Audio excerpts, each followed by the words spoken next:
Assalamualaikum warahmatullahi wabarakatuh. Nama saya Nisa Isma Putri, NIM 209200009, kelas 1A PIAUD. Tugas UTS Bahasa Indonesia dengan dosen pengampu Vicky Nurmandasari MPD. Yang pertama, sejarah dan perkembangan bahasa Indonesia. Yang kedua, ragam bahasa Indonesia. Yang ketiga, ejaan bahasa Indonesia. Yang keempat, diksi. Yang kelima, kalimat efektif. Baiklah, saya akan menjelaskan tentang sejarah dan perkembangan bahasa Indonesia. Yang pertama, sejarah dan perkembangan bahasa Indonesia. Sejarah bahasa Indonesia lahir pada 28 Oktober 1982. Pada saat itu, pemuda pelosok di Nusantara sedang berkumpul dalam rapat pemuda. Dalam rapat tersebut menghasilkan 3 ikrar yang diberi nama Sumpah Pemuda. Adapun perkembangan bahasa Indonesia berasal dari bahasa Melayu.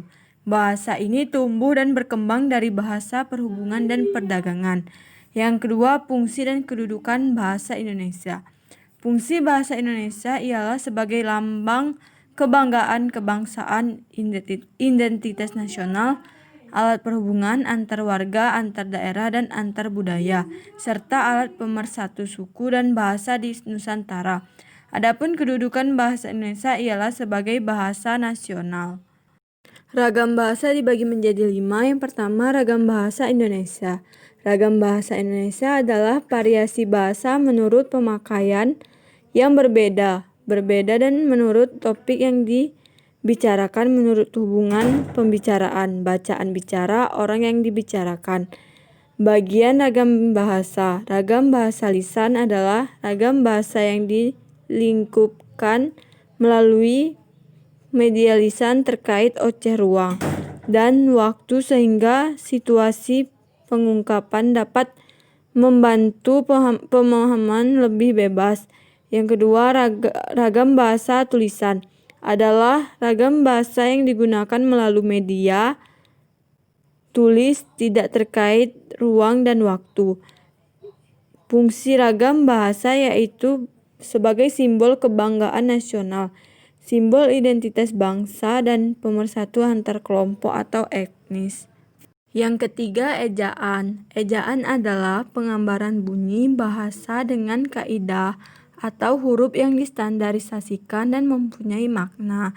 Dalam ejaan ada penulisan kata. Yang pertama, kata dasar. Yang kedua, kata depan. Yang ketiga, imbuhan. Yang keempat, pemenggalan suku kata. Yang kelima, kata ulang. Yang keenam, kata menjemuk. Yang ketujuh, kata baku dan kata non baku. Yang keempat, diksi. Pengertian diksi. Diksi adalah pilihan kata yang tepat dan selain dalam penggunaannya untuk mengungkapkan sebuah gagasan. Fungsi diksi menggunakan kata pilihan yang tepat. Yang kedua, pilihan kata yang digunakan dapat membedakan nuansa makna. Fungsi diksi: 1. Membuat para pembaca memahami apa yang ingin diutarakan. Yang kedua, membuat komunikasi lebih efektif dengan juga lebih efisien. Yang ketiga, menggambarkan ekspresi yang ada pada gagasan. Yang keempat, membuat gagasan yang tepat. Yang kelima, kalimat efektif. Kalimat efektif adalah kalimat yang disusun sesuai kaidah yang berlaku dalam pembentukan kalimat. Harus menggunakan subjek, predikat, dan diksi yang tepat. Adapun syarat-syarat kalimat efektif. Yang pertama, sesuai EYD. Yang kedua, sistematis. Yang ketiga, tidak boleh boros dan bertele-tele. Yang keempat, tidak ambigu. Terima kasih. Apabila ada kesalahan, saya mohon maaf. Wassalamualaikum warahmatullahi wabarakatuh.